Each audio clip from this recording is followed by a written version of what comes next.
For centuries, Europe believed it had erased its pagan world. The temples were destroyed, the sacred fires extinguished, the forests cut down. By the late 1300s, most of Europe had already been Christian for generations. But deep in the forests of the Baltics, something older still survived. Entire communities continued living inside a worldview that existed long before the Church reached Northern Europe. Not simply a religion, a different perception of reality itself. The people later called Pagans did not separate the sacred from the natural world. Forests were not resources. Rivers were not scenery.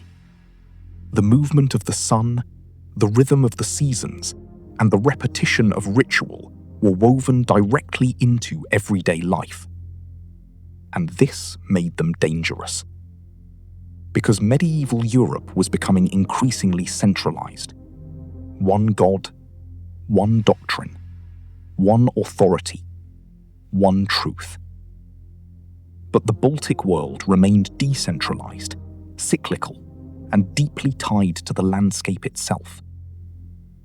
Medieval chronicles of the Northern Crusades repeatedly describe the destruction of sacred groves, ritual sites, and ancient oak sanctuaries across the Baltics. Not only villages, not only fortresses. The sacred geography itself became a target. Because when a civilization stores meaning inside forests, rivers, fire, and seasonal ritual, conquest becomes more than military occupation. You are not simply conquering territory. You are replacing an entire way of seeing the world. And perhaps that is why the last pagans of Europe resisted for so long. To the medieval church, the Baltics presented a problem unlike almost anywhere else in Europe. Most of the continent had already been absorbed into the Christian order centuries earlier. Kingdoms centralized, cathedrals rose, pagan systems fragmented or disappeared. But in the Baltic region, conversion remained incomplete far longer than expected. Not because the people lacked structure, but because they already had one. The 13th century Livonian rhymed chronicle, written during the Northern Crusades, repeatedly describes campaigns against Baltic tribes still practicing ancestral rituals tied to sacred landscapes, forests, and seasonal ceremonies. To the Crusaders, these were not simply cultural differences. They represented resistance to the expanding Christian order itself. In some accounts, sacred groves were deliberately destroyed in front of local communities. Ancient trees were cut down as symbolic demonstrations that the old gods held no power. This is where the modern image of primitive pagans begins to collapse. Because the conflict was never simply civilization versus barbarism. The Baltic tribes traded across vast networks. Amber from the region moved through Europe for thousands of years, eventually reaching Mycenaean Greece, Rome, and even the tombs of Egypt. Seasonal rituals synchronized agricultural life, collective memory, and social order with the rhythms of the natural world itself.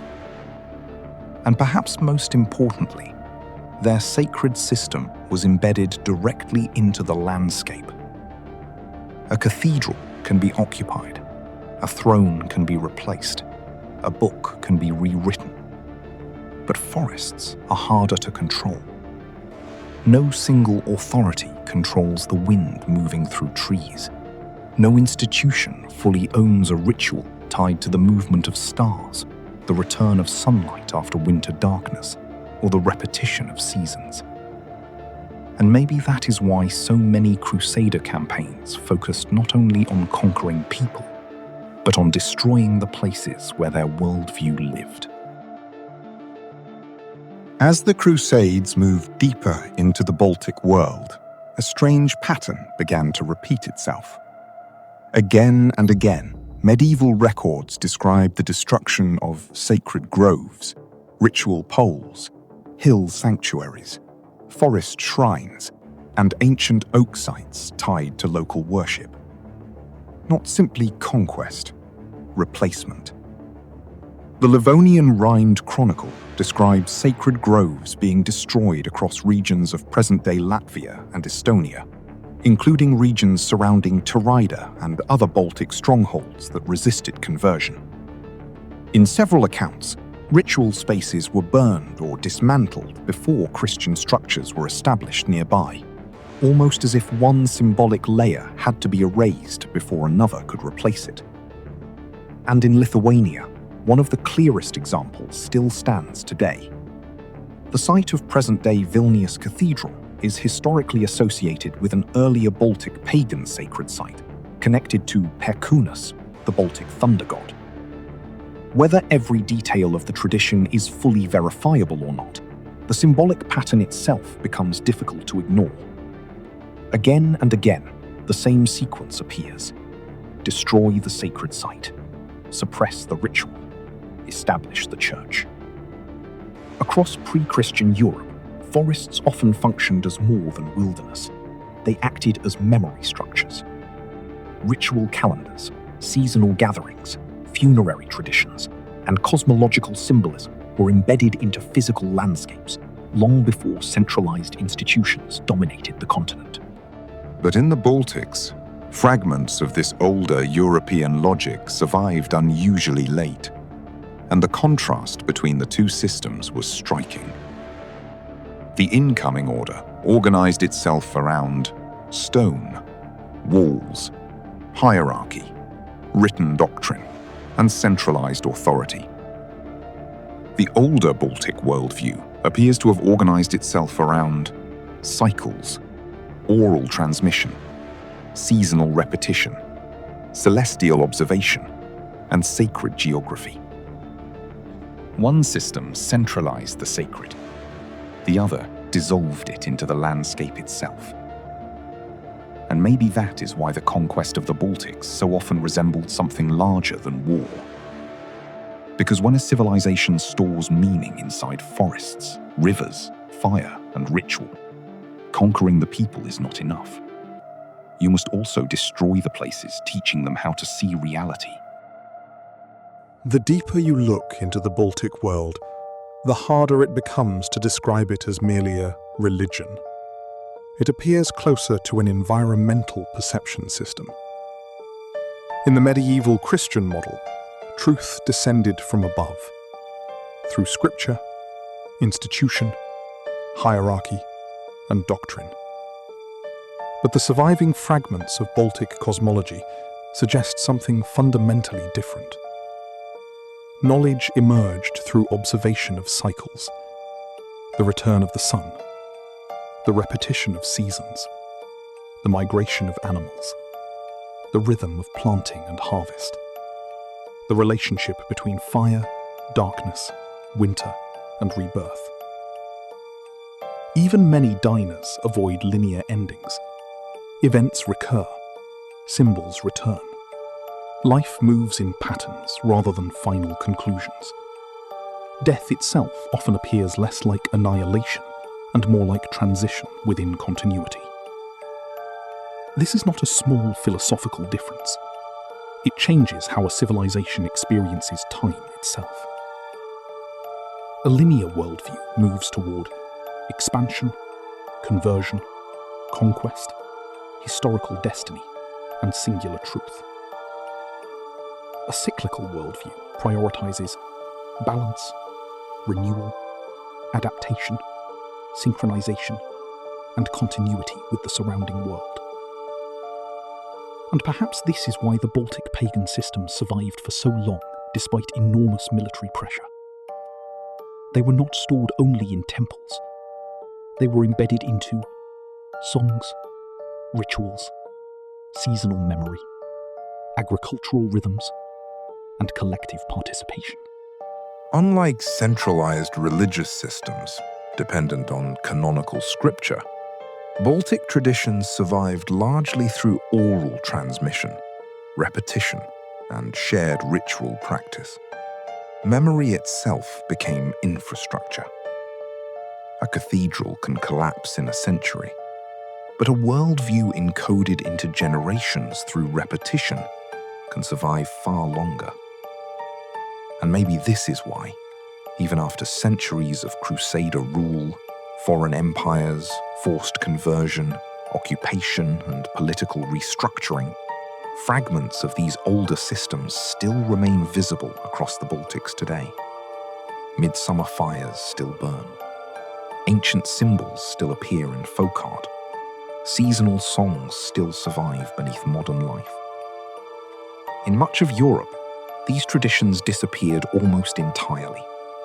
But in the Baltic region, something endured.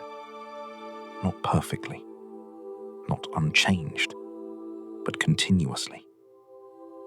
Maybe the last pagans of Europe weren't simply defending old gods. Maybe they were defending an older relationship between humans, memory, and the living world itself. History usually remembers the victors, the kingdoms, the empires, the cathedrals that survived.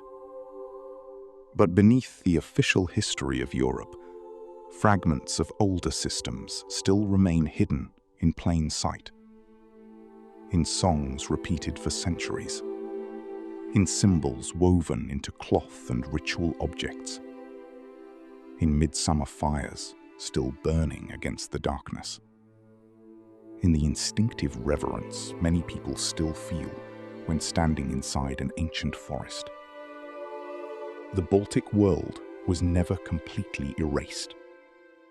Fragments survived because they were not stored in a single temple, book, or institution vulnerable to destruction.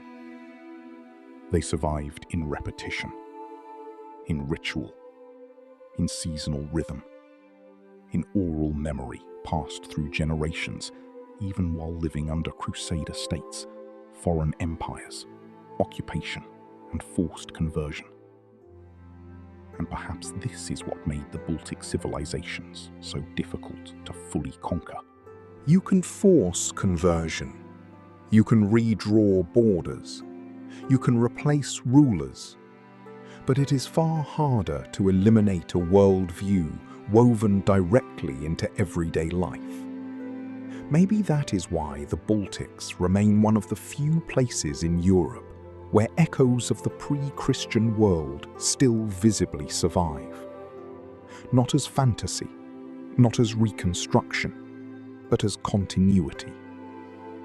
Even today, millions still gather across the Baltic region during midsummer celebrations centered around fire, song, seasonal transition, and collective ritual. Traditions old enough that their original roots disappear into the edge of recorded history itself. And maybe the last pagans of Europe were never truly the last. Maybe they were simply the last Europeans who remembered that humans were once meant to live as participants inside the natural world, not separate from it.